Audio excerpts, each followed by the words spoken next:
Pues estamos contentos porque de este escrito hicimos un resumen que propusimos al periódico El Financiero. Y ayer recibimos la grata noticia de que sí se había publicado. El día de ayer se publicó un resumen de ese texto. Porque todos los periódicos, yo creo que aquí todos tenemos esa experiencia, son sumamente exigentes en la extensión de los artículos y colaboraciones. Sinceramente yo no creí que mi artículo fuera a entrar, no por la censura, sino porque nos pusieron un máximo de caracteres, 2.400 caracteres, que es una cuartilla y un cuarto, más o menos. Y nosotros por más que tratamos de comprimir y sintetizar, quedó al doble, exactamente al doble de caracteres. Dije, no, ya que no le puedo quitar más. Si le quito una frase más, se va a caer el muro. Y así lo mandé. Bueno, afortunadamente pasó esa prueba de la exigencia de la cantidad de caracteres. Y ahí apareció ese material. Me fijaba por aquí, saqué unas copias a ver si las había alcanzado ahorita a poner. Nomás me estoy acordando de una persona que me comentó que es nacido en Ciudad Hidalgo y que cuando él terminó su secundaria, pues quería venir a Morelia a estudiar, a la Universidad Michoacana, pero es cuando se dan los acontecimientos del 66. Y por esa razón, su mamá y su papá dicen, ¿sabes qué? No te vas a Morelia, porque en la Universidad Michoacana, pues sabrá Dios qué estará pasando. Hay un movimiento estudiantil, hay represión, hay huelga general, etcétera, etcétera. Y resulta que por esa razón lo mandan a la UNAM en el 66. Y allá se encuentra con lo que no querían que se encontrara aquí en Morelia, porque después se dan los acontecimientos del 68. Dice, al final de cuentas no me salvé, o sea, ya me tocaba entrarle a ese ambiente universitario de rebeldía, de protesta, de movimientos estudiantiles y finalmente de represión. Todo lo que no vivió aquí en el 66 se le tocó vivirlo por allá en el 68. Y a eso voy, pues, que me acordé de esa anécdota de ese compañero. Sí. El movimiento estudiantil, como lo argumentamos aquí, de 1968, ya aparece como un hecho histórico, ya forma parte de la historia de México, ya forma parte de las condiciones históricas, sociales y políticas de México, por más que se haya pretendido negar, denostar y degradar. Su valor, su valentía, su aportación permanece. Y ahora sí, como dice Omar, de manera anecdótica, en cuanto que se refiere a los movimientos de 1963 y 1966 en esta universidad, si uno revisa las historias de la Universidad Michoacana, terminan en 1959, en 1960, hasta la llegada de Elí de Gortari. Pero nada más, y llegó a la rectoría el doctor Elí de Gortari, fin. Pero no dan el paso siguiente. Uno revisa la historia del colegio de Silvia Figueroa, la historia de la Universidad Michoacana de Jorge Arreola Cortés, la historia de Raúl Arreola Cortés. de Raúl Arreola Cortés, de la historia de la Universidad Michoacana de Miguel Ángel Gutiérrez. Le cortan en 1960. No se ha querido abordar el significado histórico del movimiento estudiantil de 1963 y de 1966. No se ha querido abordar. ¿Por qué? Pues por los intereses creados, por los compromisos con el poder, etc. De ahí la celebridad de ese libro Aula Nobilis, de Pablo G. Macías, que han pasado 30 años queriéndose reeditar esa obra. Y no se puede, no se ha podido. ¿Por qué? Pues les da miedo a muchos. ¿Por qué? Yo recuerdo que el rector Cuauhtémoc Olmedo, de 1983, me pidió a mí que me hiciera cargo, que había que sacar una edición de esa obra. Están esperando que se mueran algunos del gobierno. Y de la otra obra, Octubre Sangriento. Sí, también. un libro inencontrable que todavía circula y de manera clandestina. Clandestina. ¿No? Copia de copia de copia Así de copia. es. Pero uno se explica, ¿por qué? ¿Por qué una consignación de los hechos? Porque eso es una consignación de hechos.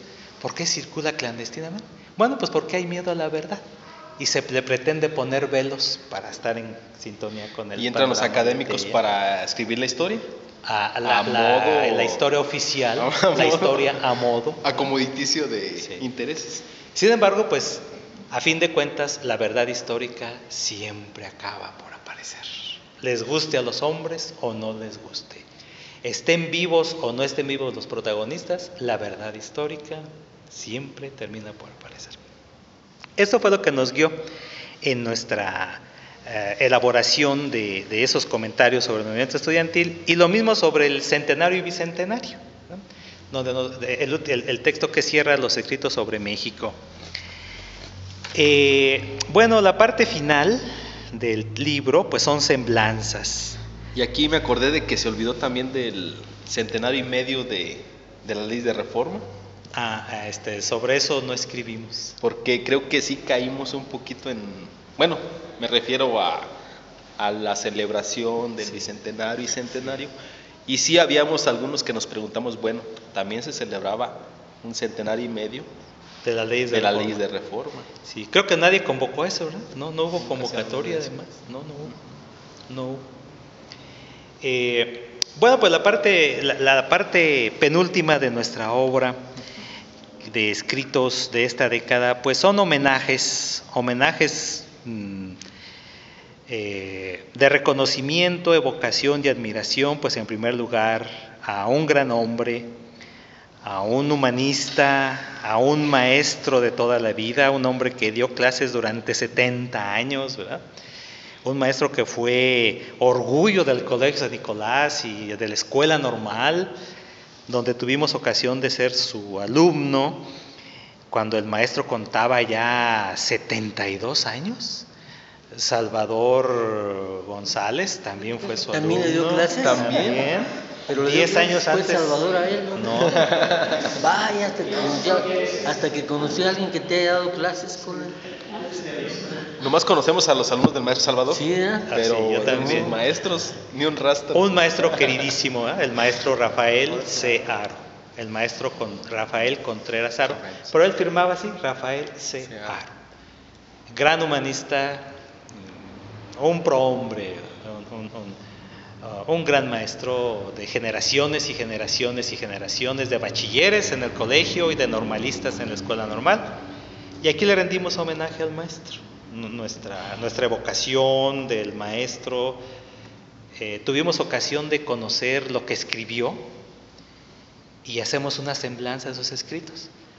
Con aquella admiración juvenil de cuando fue nuestro maestro, pues creíamos que su obra era abundantísima y variada. Y no fue así. El maestro escribió en su juventud, pero después no. Su gozo era la lectura, su gozo era la relación con los libros. Escribir como que para él no representaba mucho. No representaba mucho. Sí escribió poesía, drama, discursos académicos de primer nivel, de una calidad incontrastable, que son verdaderas joyas de oratoria, sobre todo los discursos que llegó a pronunciar en la Escuela Normal Urbana Federal los días 6 de mayo, el aniversario de la escuela. Obras maestras de la oratoria, ¿verdad? Que afortunadamente se han conservado. Y nosotros retomamos para glosarlo en nuestra semblanza. También está una semblanza del maestro Arturo Esperón Villavicencio, quien fue discípulo del maestro Aro, en unos años anteriores a que lo fuera de Salvador González García. Lo estimaba mucho el maestro Arturo Esperón Villavicencio. Un maestro que pues tal vez el maestro Reyes Ramos también le iba a conocer, con gran presencia en Michoacán, hace 30 años que estuvo por aquí Arturo Esperón Villavicencio, y 40, tienes razón, Salvador, 40 años, cuando se fundó la Escuela Normal Superior de Michoacán, que fue un motivo de felicidad para el magisterio de aquel entonces, muy diferente al magisterio de hoy en día, que quién sabe y conozca la felicidad. Pero sí, la felicidad felicidades igual a la suspensión. De las suspensiones. Fue un gran acontecimiento la fundación de la Escuela Normal Superior de Michoacán, a iniciativa de otro maestro de gran trayectoria y presencia, casi olvidado, pero no será olvidado, don Serafín Contreras Manso, don Lucas Ortiz, quien fue el director fundador. Y con esas autoridades, don Serafín Contreras Manso pugnó durante unos 20 años por una escuela normal de Michoacán, una escuela normal superior. Y cuando se dieron las condiciones del poder, cuando fue oficial mayor del gobernador Servando Chávez Hernández, ahí estuvo la coyuntura y se autorizó el presupuesto y se fundó la Escuela Normal Superior de Michoacán, y su primer director, don Lucas Ortiz Benítez, y uno de sus primeros profesores, Arturo Esperón Villavicencio, y de gran presencia. Y entre los primeros estudiantes de la Escuela Normal Superior de Michoacán, pues Salvador González. El distinguido compañero aquí presente. Los primeros. No sé, maestro, si usted impartió referencia clases. Histórica. Él era maestro, yo era alumno. ¿Ya referencia histórica, maestro? Sí. Aunque no le guste. Y en ese contexto también, en el mismo año se fundó, se reabrió la Escuela de Filosofía. Y hay que guardarlo en un museo. De la Universidad de Michoacán. Y Arturo Esperón también fue invitado. Fue el primer profesor de tiempo completo de la Escuela de Filosofía de la Universidad de Michoacán. Ahí lo conocimos nosotros. Y llevamos una relación de maestro-alumno y después cierta relación de amistad. Y una persona que merece líneas, que merece estudiarse, dejó una obra de escritos de filosofía, de pedagogía, algo de literatura, ganó un concurso nacional de cuento de ciencia ficción. En 2007, cuando escribimos esta semblanza, y ahí estuvo Salvador González, el director del IMSED, el entonces director del IMSED, allí expresó el compromiso público de publicar las obras completas de Arturo Esperón Villavicencio. Y ya pasaron los años, ya no está en la escuela, el IMSED ya no es, o ya no tarda en dejar de ser, y así son las palabras de las autoridades, pues cuando no asumen el compromiso.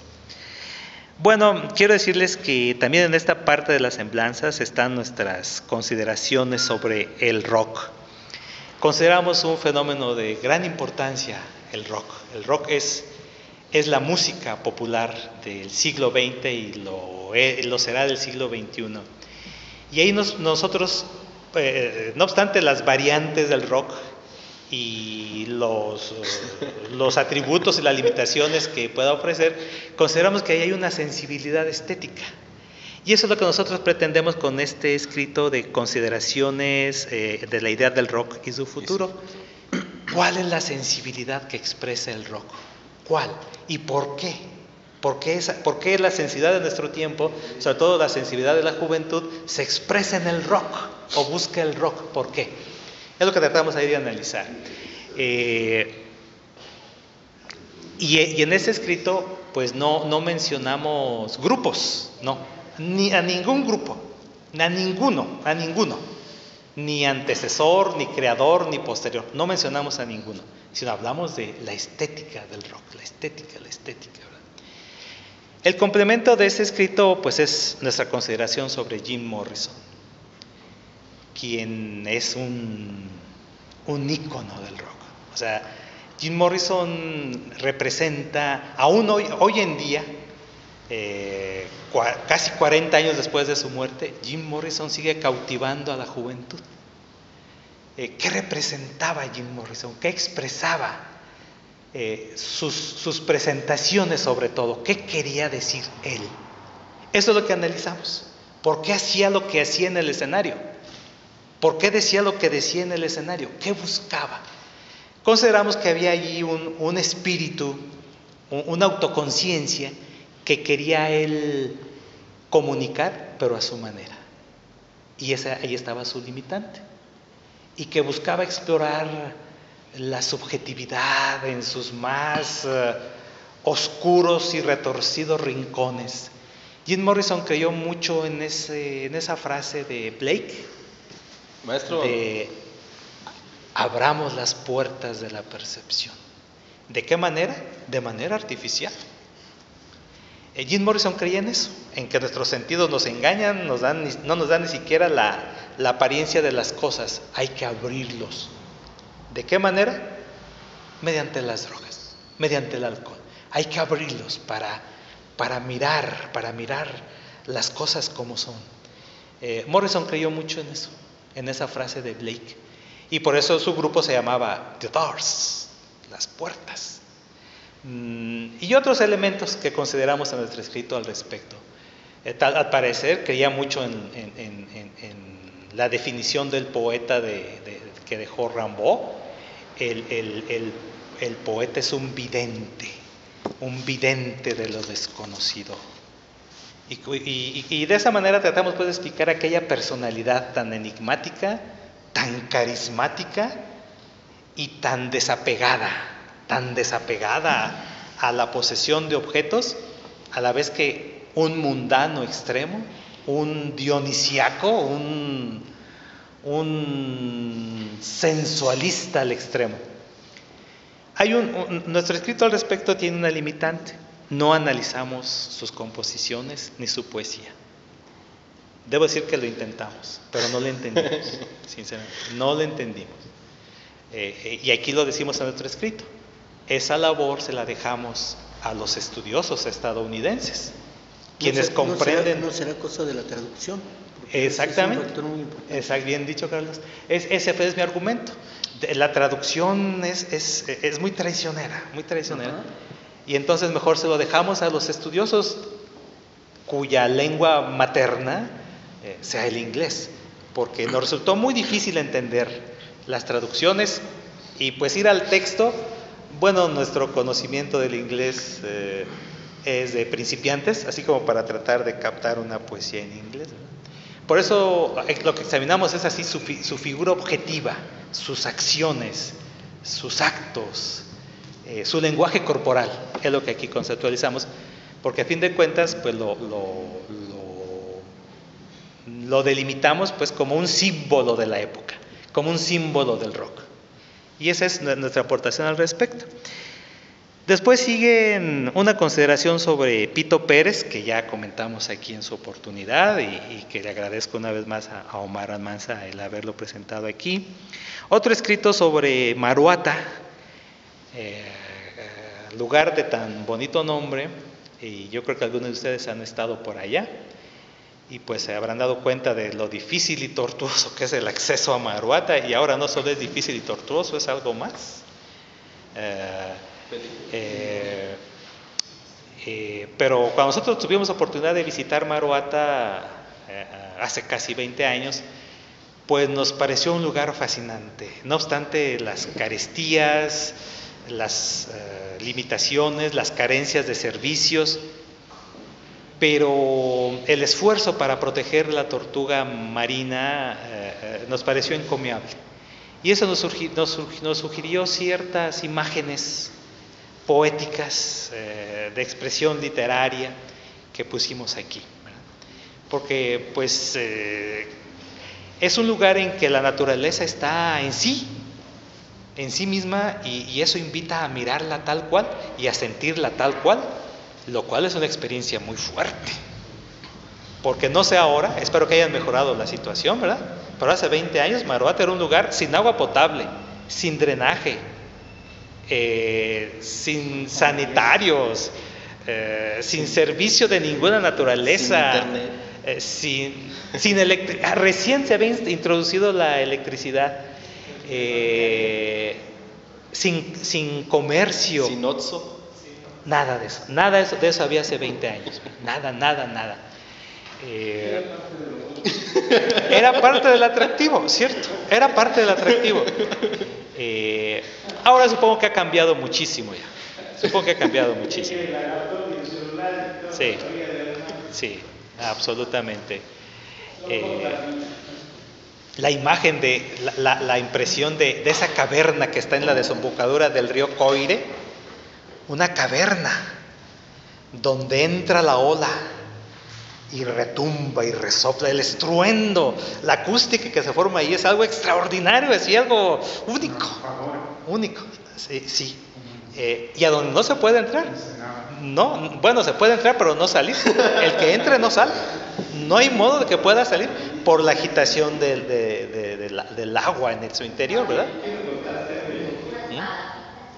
Un día llegué a la ciudad y claro, aquí como estamos en la computadora, el celular, las aulas y otras tantas de radio, televisión y todo eso lleva a la soledad que está cerca de las mujeres, donde hay unas peñas, hay toda una familia que se cuida esa playa. Entonces no hay peligro, la basura ordenada, todo desordenado. Entonces llego y pues ya soy citadino, ¿no? Voy, me empiezo a la arena, a la playa, camino un poco. Yo nací en el mar, en el río, como ustedes saben, ¿no? Y un poco más, ese es el mar, ¿no? Yo siempre lo vi, y el mar adentro. Aquí, ha sido mi vida, parte de mi vida, ¿no? Entro un poco más y llego a una bolita y me azota, ¿no? Yo sé cómo detenerme, ¿no? Llegaba un poco más alto, pues salto un poco, no me encuentro una poza abajo, yo sé que de esa posita más allá hay un poco de tierra bajo mis pies y entonces camino, es lo clásico de alguien que ha nacido en la playa, no hay problema. Llega otra brota y me zabulla hasta acá. Entonces llega una de repente, pero con tal fuerza que me azota y me hace dar de vueltas por allá. Y entro otra vez, agarro la bola y sale. Entonces ya recobré la conciencia marina, hasta me reí, porque pues ya él dice, este es el mar. Y dice, o sea, ser poderoso, con este no se puede. Y al final ya estaba adaptado totalmente a la piel, porque el mar me había hecho perder todas aquellas conferencias y todas aquellas computadoras y todo aquí. Aquí no, aquí yo soy el mar, yo soy poderoso y grande. Sí. Gracias, Octavio. Bueno, pues finalmente, miren, nuestras semblanzas cierran con dos textos, pues que si bien son autobiográficos, sobre todo uno de ellos creo que tiene interés público. Me refiero al escrito titulado Sobre la primera generación de la Escuela de Filosofía de la Universidad de Michoacán, a la cual pertenecemos a lo que fue la primera generación de la Escuela de Filosofía, fundada a iniciativa del entonces rector Melchor Díaz Rubio, 7 años después del cierre de la Escuela de Altos Estudios que fundó Elide Gortari. Se fundó por el movimiento, se cerró como una consecuencia del movimiento estudiantil de 1966. 7 años después, el rector Díaz Rubio decide que la Universidad Michoacana debe tener una escuela de filosofía, una escuela de historia y después una escuela de biología y una escuela de economía. Y fue a partir de esta fundación de la Escuela de Filosofía que se abrió el área de humanidades en la Universidad de Michoacán. Bueno, nosotros pertenecemos a esa primera generación y lo que aquí decimos es la consignación de la muerte de aquella escuela de filosofía.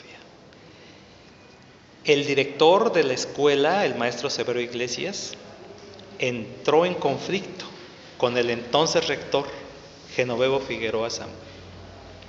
Entró en conflicto por una cuestión harto específica y que no pareció relevante, pero después se convirtió en algo tan enconado que suscitó un movimiento político estudiantil en la Escuela de Filosofía. El estudiantado se dividió Y finalmente esto se resolvió con la salida, con la expulsión de Severo Iglesias de la Universidad Michoacana y de la escuela, y de la dirección de la Escuela de Filosofía. ¿Qué significó aquello? La escuela aún no daba una generación cuando surgió esta crisis tremebunda, que fue algo muy pesado, realmente muy pesado. El movimiento duró un mes, presente lo tengo yo, del 12 de mayo al 22 de junio de 1976.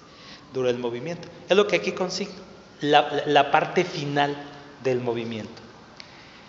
Ahí lo digo, considero un deber moral dejar un testimonio de cómo fue la vida de la Escuela de Filosofía en sus primeros días, en sus años de lujo, porque llegó a tener días de lujo, en que era una escuela que ascendía y ascendía y se consolidaba académicamente, filosóficamente, y de un día para otro el colapso, la caída total, ¿no? Que la hizo pedazos. Es lo que aquí refiero. Y la parte final de ese testimonio es el mensaje que mandó el maestro Severo Iglesias cuando terminó la primera generación de la escuela. Terminamos los estudios y lo que queríamos era jamás volver a pisar la universidad, jamás volver a saber nada de ella. Y en testimonio de ese sentimiento hicimos una reunión, 13 estudiantes que habíamos estado del lado del maestro Severo Iglesias. Hicimos una cena muy sencilla en un hotel, y ahí el maestro Iglesias mandó el mensaje que ahora, debo decirlo, casi 40 años después, aparece a la luz pública. Yo lo conservé, amorosamente lo conservé, porque a mí me tocó leer ese mensaje. El maestro lo mandó mecanografiado, no había computadoras. No correo Yo lo leí, electrónico. ni correo electrónico, y conservé el texto amorosamente y esperando una oportunidad, una coyuntura apropiada para que salga a la luz pública. Ahora sale a la luz pública. Casi una generación biológica después sale a la luz pública, y eso pues consideramos que es un deber moral. Y finalmente, sí, el texto al que hacía referencia mi queridísimo amigo Carlos, entre esas carpetas que uno guarda, ahí pasan los años y pasan los años y pasan los años. Un día que decidí medio clasificar algunas de ellas, me encontré un manuscrito de 1973, donde pues desarrollamos nuestra idea sensible, donde describimos el sentimiento que dejó en nosotros la lectura de la novela epistolar Las desventuras del joven Werther, de Goethe. En aquellos años pues tratamos de redactar esa emoción del mejor modo que nos fue posible. Y ahí se quedó el manuscrito. Lo reencontramos y pues decidimos correr el riesgo de ofrecer un elemento biográfico, pero biográfico intelectual, sobre nuestras primeras relaciones con la literatura. Por supuesto que para publicarlo tuvimos que hacer correcciones de estilo y de puntuación. En cuanto a el contenido principal del breve ensayo, decidimos publicar. Y esto es el enlace con la parte final de nuestro libro, que realmente apreciamos y que creemos va a ser de utilidad en el presente y en el futuro, porque es una compilación de definiciones sobre la poesía y la novela, y que son definiciones que fuimos acumulando a través de los años, más o menos unos 20 años, por lecturas que hacíamos en revistas, en libros, en entrevistas a escritores, y nos parecía relevante lo que un poeta o un novelista decía sobre lo que es la poesía y lo que es la novela, y lo fuimos compilando,